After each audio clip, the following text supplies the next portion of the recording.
On s'est déjà posé la question de savoir ce qui fait tourner notre monde. En fait, c'est une force invisible qui est absolument partout autour de nous. L'énergie. Elle est dans la lumière qui nous éclaire, dans le smartphone que l'on tient entre les mains. Allez, on va explorer ensemble ce qui se cache derrière cette puissance qu'on ne voit jamais. Au premier abord, c'est vrai. Un moteur, une lampe et un radiateur, ça n'a pas grand-chose en commun. Et pourtant, ils partagent tous un secret fondamental, un principe tellement puissant qu'il est à la base de toute notre technologie. Accrochez-vous, parce que la réponse risque bien de changer notre façon de voir ces objets du quotidien. Bon, alors, c'est quoi exactement l'énergie? On ne peut pas la voir, on ne peut pas la toucher, et pourtant, sans elle, rien ne bouge, rien ne change, rien ne vit. C'est en quelque sorte le moteur invisible de tout notre univers. Il faut tout de suite oublier l'idée que l'énergie est une sorte de chose, de substance. C'est bien plus que ça. C'est une capacité. La capacité à effectuer un travail, à mener une action. Faire tourner une roue, allumer une ampoule, chauffer une pièce. Sans cette capacité, tout serait complètement figé, inerte. Et cette fameuse capacité à agir, elle ne se présente pas sous une seule forme, non, pas du tout. Selon la situation, elle a différents visages, un peu comme un artisan qui aurait toute une panoplie d'outils et qui choisirait le bon pour la bonne tâche.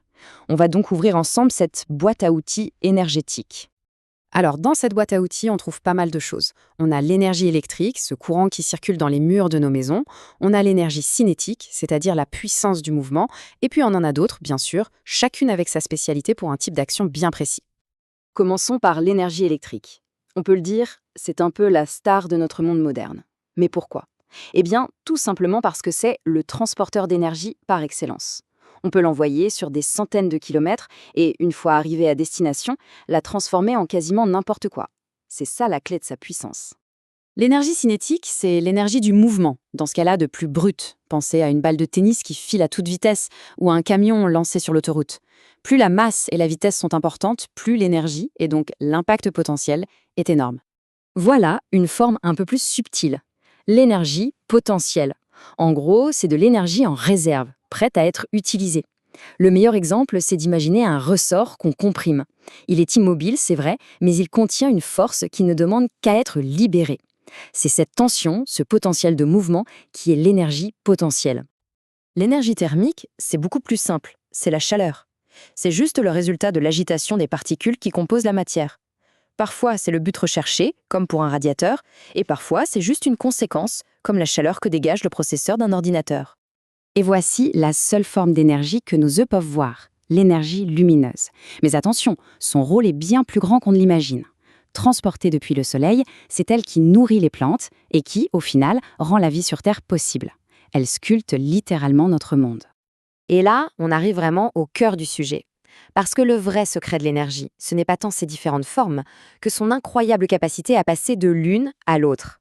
C'est cette transformation permanente qui est le véritable moteur de toute l'innovation technologique. Cette phrase, elle résume absolument tout.